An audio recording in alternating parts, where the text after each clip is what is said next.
Real African stories, real African experiences. This is the Legally Clueless video series, proudly powered by Guinness Black Shine's Brightest. Stay tuned to the end to find out more. And in this episode, Michael shares how he became one of Kenya's top TikTokers. Hello, are you still there? I have to write it down. Let me look for a pen. Can you leave all the shenanigans you are doing and get me a pen quickly? Okay, Mom. Oh my God, are you even looking for the pen? Where is the pen? Give me a minute. This is a matter of life and death. Where is the pen? I'm looking. I can't even find it. I'm not even looking. Look, open your eyes. Oh my God, what is the matter with this racy boy? Get me that pen. It is either your pen or your life. Get me that pen. Mom, I'm looking. I can't even find it. Mom, I'm looking.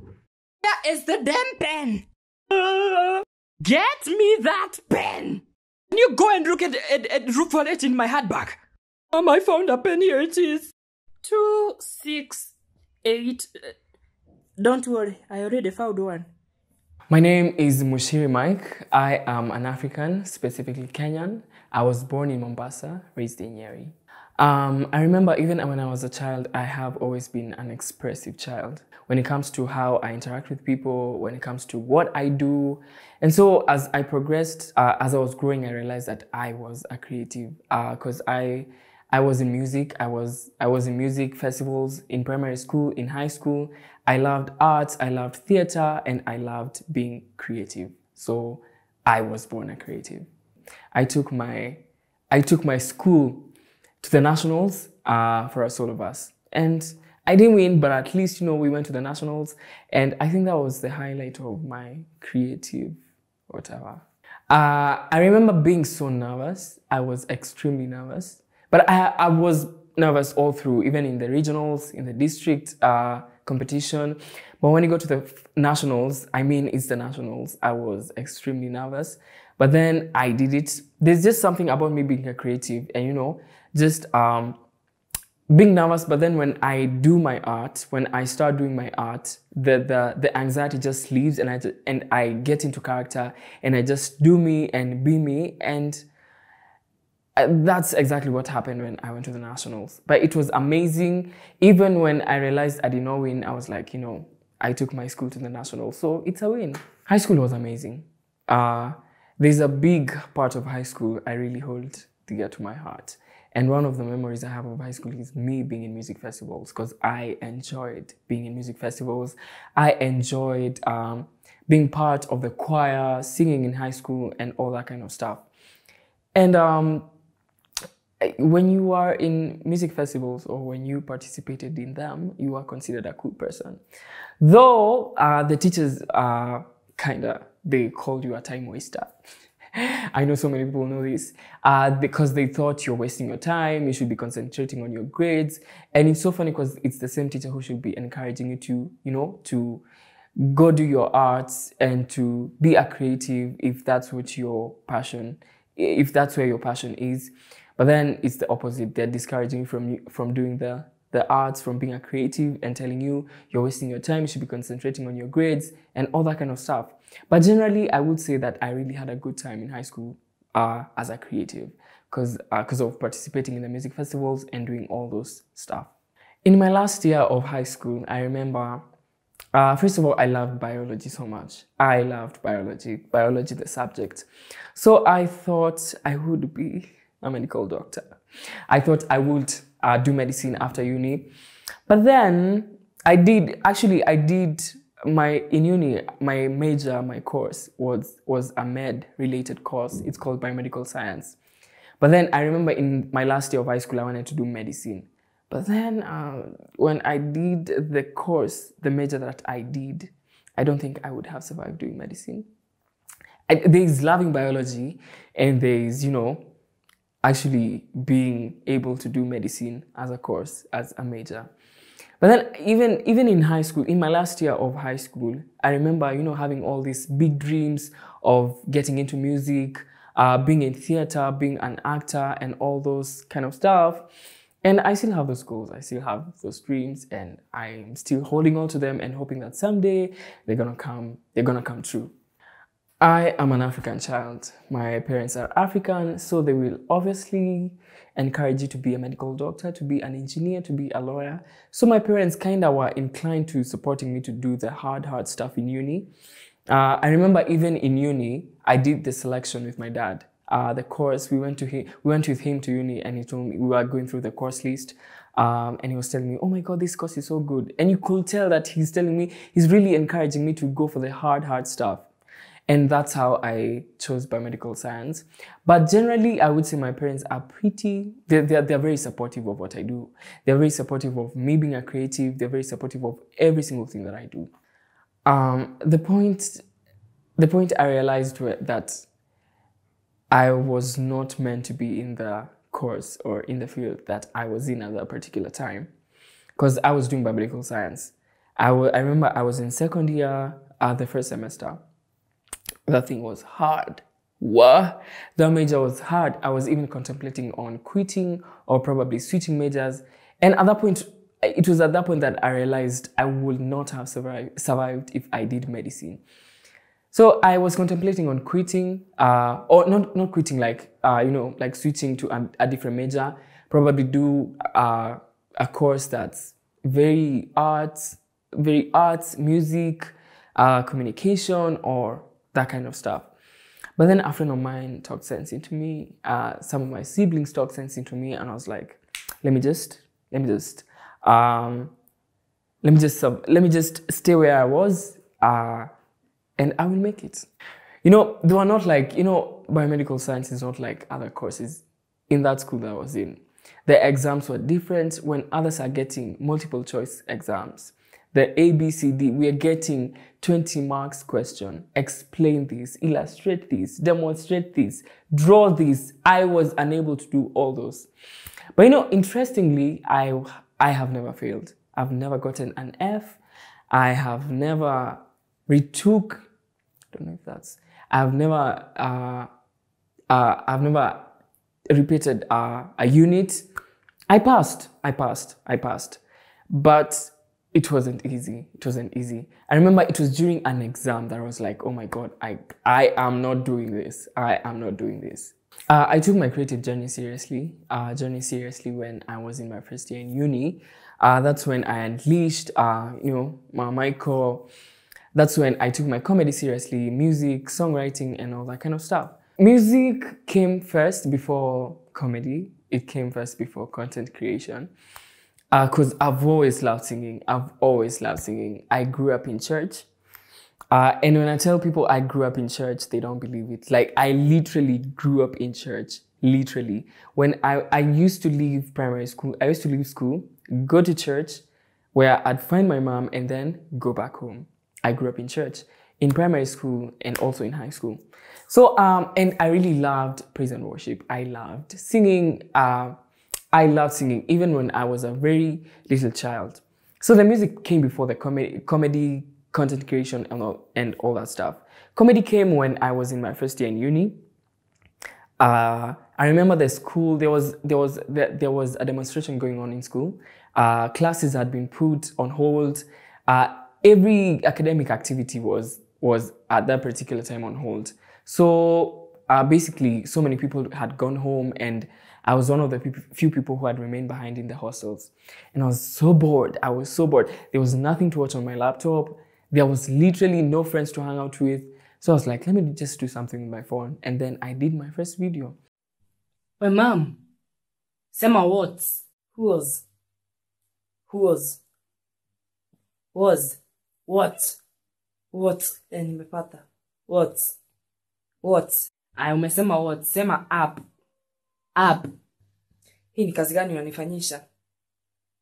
Up. Ama unadhani sikusoma?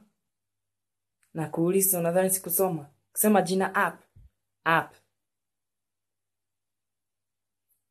Mtoto mjika. Aya, sasa sema WhatsApp. Hehehe. Huyu mtoto anadhani sikusoma. Hiyo unadhani siwezi sema hiyo jina? WhatsApp. Jina WhatsApp. Mtoto mjiga.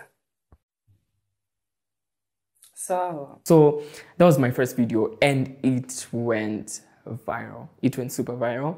I did not expect it to get as much attention as it did. And I was like, oh, so this is actually something I can do. And that was the birth of comedy. That was the birth of content creation. And actually, interestingly, my biggest fandom is on Facebook. I don't know if it's the old peeps that love, the old folks that love my content, because my content is mainly portraying African mannerisms and all that kind of stuff. So it went viral, and when I realized I had gone viral is some guys in the media sharing my content. There's Brian Aseli, who is a TV host on KTN. He shared my video. There's Shiro BBC. She shared my content. There are pages like OMG Kenya, OMG Voice of Kenya, Pals. I was like, oh my God, I am really going viral. I am really going viral. And I would say that's going viral for me. So for the next video, I was a bit hesitant because, you know, the first video got a lot of positive response. So many guys were laughing. And then there were other, you know, this is social media. We all understand how it works. So there will be the positive, there will be the negative, there will be the bullies, obviously. So there's this side of a human, you know, not concentrating on the positive side on something and concentrating on the negative side of something, however small or little it is. So I saw a few comments on that video. Why are you doing this? Why are you dressed up like this? Why are you imitating mothers when you're a man? Why are you doing this? And all that kind of stuff. So it's like, so while I was doing the second video, I was like, oh my God, what are people gonna say? What kind of reaction am I gonna get? Is this one going to go viral? And I had all this kind of question. But, you know, I was like, you know, let's just do it. Let's face the fears head on. I want to see you moving. What I do on every single platform, Instagram, TikTok, mainly, especially TikTok. You know, once I have my video, once I'm ready to post my video, I just post my video and leave. You know, so fast. I will come see the reactions later. Let's say after a few hours, I will go back to that video, see how many likes, how many comments, how many shares it got. And that's when I'll start, you know, just checking everything in. Was this video a flop? Was this video a good one? Is it likely to go viral if it's not viral at that particular time? And yeah, I think, you know, just do it. There's the pressure of, especially when you have constantly hit numbers, when your video, for example, you've posted 4 times consistently, and consistently your videos have gotten past 100K views. And then let's say a few days later you post a video and it gets less than 100K views. You will have so many questions. Am I being shadow banned? Is Instagram doing something to me? Is TikTok not pushing my content? Are people not interacting with my content anymore? Is my content not as interesting as it used to be? I would say the pressure to, you know, get all those numbers, it's not as good. I started content creation in 2017, and I consistently posted in 2017, late 2017 and 2018.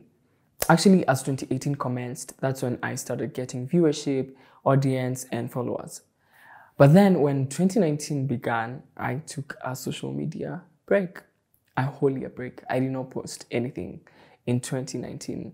The break was not intentional at first, but then as you know, as time progressed, as I was a few months in after something that had happened, I realized that it was a break I needed. It was really a break I needed because I had given content creation so much time, effort, and energy and had neglected other aspects of my life. So when I resumed doing content in 2020, I wasn't getting as much viewership as I used to get. You know, in 2018, I used to get, on Facebook, I used to get 100K, 200K. On Instagram, I used to get 50K, 100K. But then when I resumed doing content in 2020, I used to get 10K at most, 20K probably on Facebook, even 5K on Instagram, and it was doing it really was doing something to my mental health. Yeah, it was doing something to me. But I consistently, I did not stop doing content. And yeah, I am getting good views. During my social media break in 2019, I would say there was the good and there was the bad. Not even the bad, there was the worst. Because in 2019, we had other creators coming up on Instagram, saying, Mike Mushiri Mike inspired me to start doing content. And when you look at them, they are way ahead of you. And then you look at yourself. Now I'm looking at myself. I'm like, oh my God, I should be creating content. I should be back on social media. There was the pressure to be back on social media. And everyone just asking you, what happened? What happened to you? And checking your Instagram and everyone just texting you, what happened to you? And then even bloggers writing about you, the way you quit doing content and all that kind of stuff. I would say it was a roller coaster, not so good roller coaster. And but then again, there was the good part of the break. I reconnected with my friends, reconnected with my family. I started doing good in school because my grades were bad. Because, I had concentrated on doing content creation more, and I had neglected my studies. I had neglected my grades and school. So my grades were down there. But then after taking the break, I started working on my grades, and I was at a good place academically. Yeah. Actually, my emotions at that time when I resumed doing content, and when actually I saw the kind of views I'm getting, the kind of engagement I was getting specifically on Instagram. Because Instagram in 2020 was, before any other platform, it was at that time the biggest platform. Because you had to be active on Instagram for you to get campaigns, brand endorsements, which I used to see other creators get, and I wasn't getting them. And I was like, I should just quit doing content. I mean, I was good before when I was not doing content. I should just quit doing content. And I remember sharing with a few friends of mine, and they were so supportive. They were encouraging me to just continue doing content. And I will just get noticed, with time. With time, I will get to where I really want to be. Na hiyo nini haija nini? Nini? Hebu enda uangalie kama hiyo nini nimewekelea kama ime nini. Nini, mom?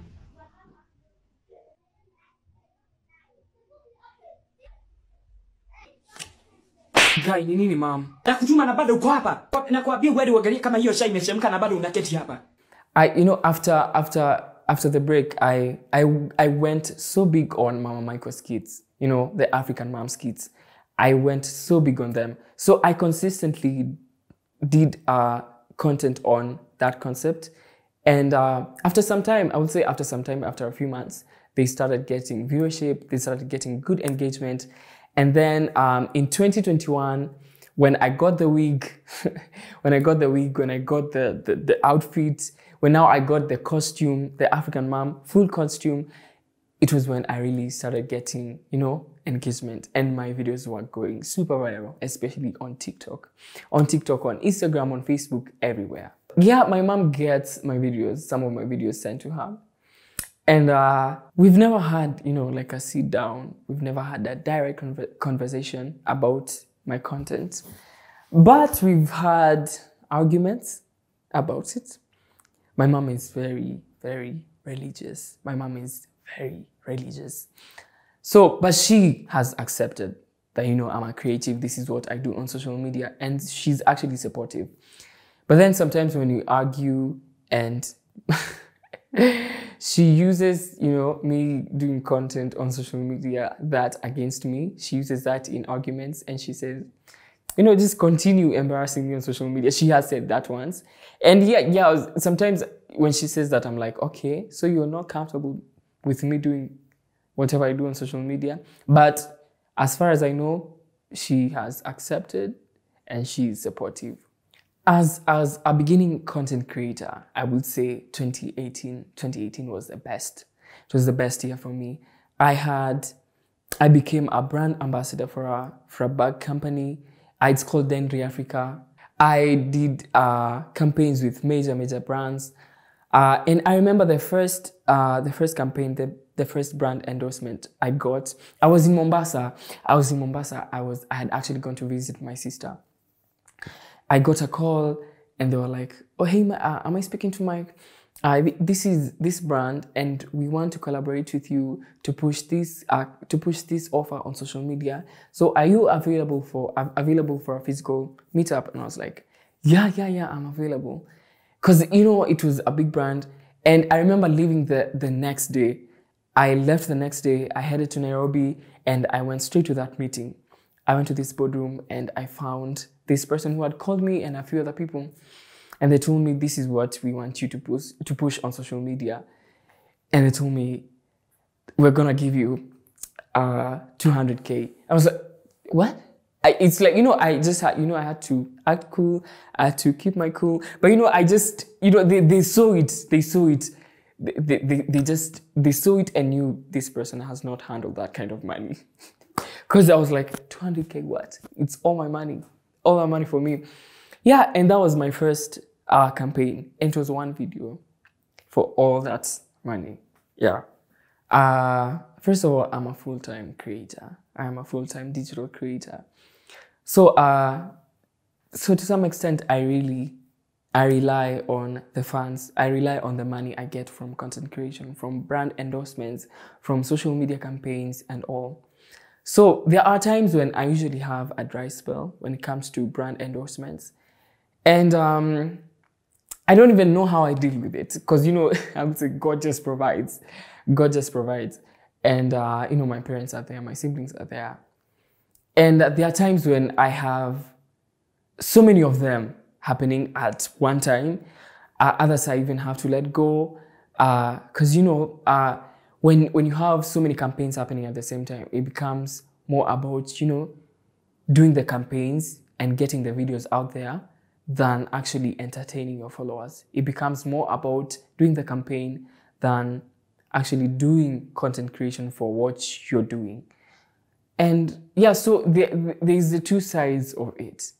As an African creator, as a Kenyan one to be specific, in the foreseeable future, I want to see myself as a creative in the global space.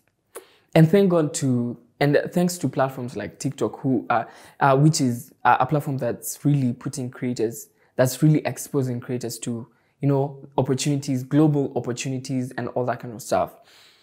I am able now, in the foreseeable future, I want to see myself thriving in the global creative space. Yeah. Not just in Kenya, not just in Africa, and even musically, as a musician, I want to see myself thriving in the gospel, in the global space.